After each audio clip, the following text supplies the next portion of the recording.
Now, Joburg Crisis Alliance's Julia Fish joins us for reaction. Julia, very good evening to you, and thank you so much for joining us this evening. So the MMC tabled this budget, an increase from 83 billion to 89 billion. This certainly does speak to the increase in collections from Joburg residents.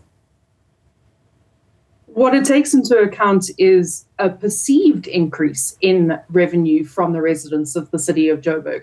But what we've seen year on year is actually revenue intake is down, and it's further going down every year. So they're not meeting the threshold that they need to bring in.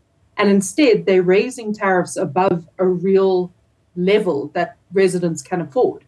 So really, these are just based on projections. There's no reality to these figures. And of course, like you mentioned, the rise in those service charges, especially in water and electricity. Do you think that this budget adequately addresses the crises that we see in the city of Johannesburg?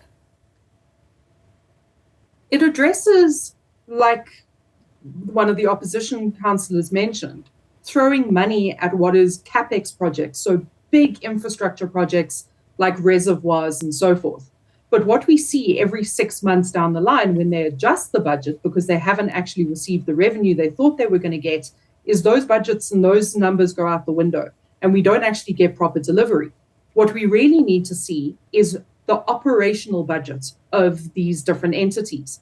So when Joburg Water or City Power receive revenue for the services they sell, that money needs to go back into those entities because there's no point in building new things if you can't maintain what you've already got. So you don't believe that the investment in CAPEX and these big infrastructure projects would, even on just the long term, benefit the residents of Johannesburg in ensuring that services are then delivered to them efficiently and timeously? The Auditor General today came out with their reports on how municipalities are doing.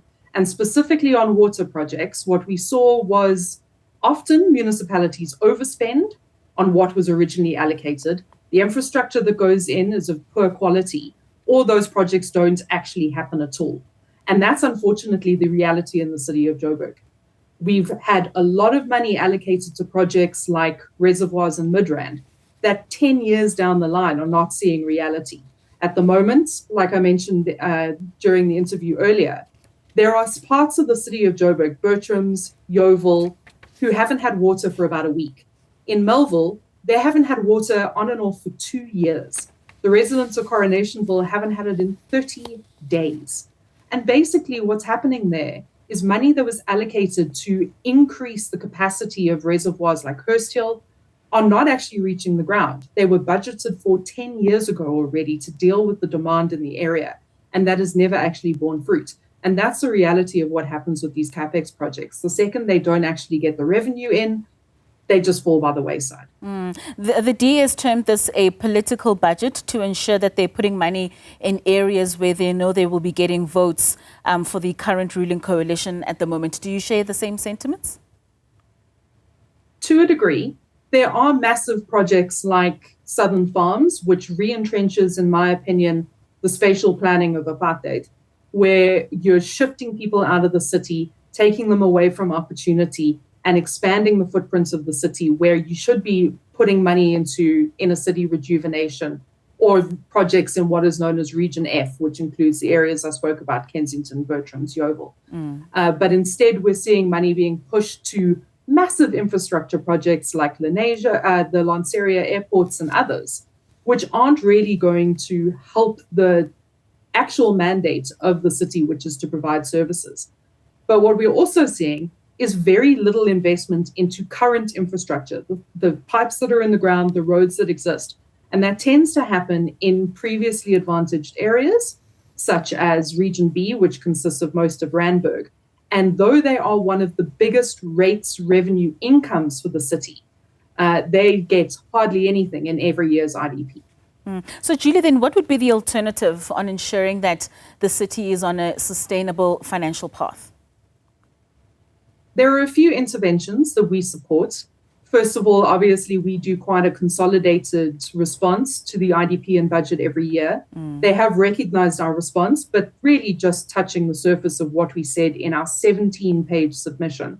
And we speak on behalf of residents associations, small business, and community groups across the city. They need to start actually listening to the public participation process when it comes up and actually meaningfully engaging with it. But then, of course, we also have the presidential working groups, which are taking place as an intervention from the presidency into the crisis that's happening in Johannesburg. The JCA and other partners from business and civil society are really engaging in that space and making sure that those revenue targets are met. And it really means that most of what that presidential working group does has to happen within this budget and IDP. So we're really fighting for the finances to take up the mantle of what they're supposed to be doing, which is the turnaround strategies at City Power and Joburg Water, and give them the operational budgets they need. What we're saying is, like I said before, ring fence, so that those different entities can really do the work they need to be doing. They've asked for 3 billion rand for their operational budget, but the city's still only giving them just over 1 billion. So we need to rejig those numbers to make sure that the entities that do the core mandates of the municipality, like provide services, are equipped to do that. You speak of that 17-page proposal that you sent, and you're saying that they touched on some of the issues that you proposed. What stood out for you in terms of what they were then able to implement within this budget based on what you proposed?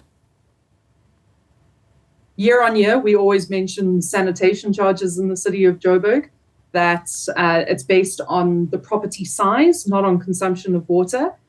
This has been an ongoing problem. Again, this year, they said this is policy. We've addressed it before and did nothing about it. But there are two things that we're quite happy to see. One, though we don't think the charge should exist at all, they haven't at least raised the prepaid service charge on electricity. And they've also committed to actually changing the way that free basic services are done in the city of Joburg. So Treasury funds a certain amount for extended social package grant, which gives free basic water, electricity, and rebates on things like property rates and refuse. They get enough to fund 1.1 million households, but they only actually give it to 140,000 households. They've realized that the way that people register is not capturing enough people. So they're now moving to change that policy to do it more on the area you live in or based on the value of your property, and also remetering informal settlements in places so they can allocate free services to people in those areas. That is a very welcome change. All right. Okay. Julia Fish, thank you so much for giving us reaction to the MMC of Finance in Johannesburg and her tabling of the budget speech. Thank you so much for your time this evening.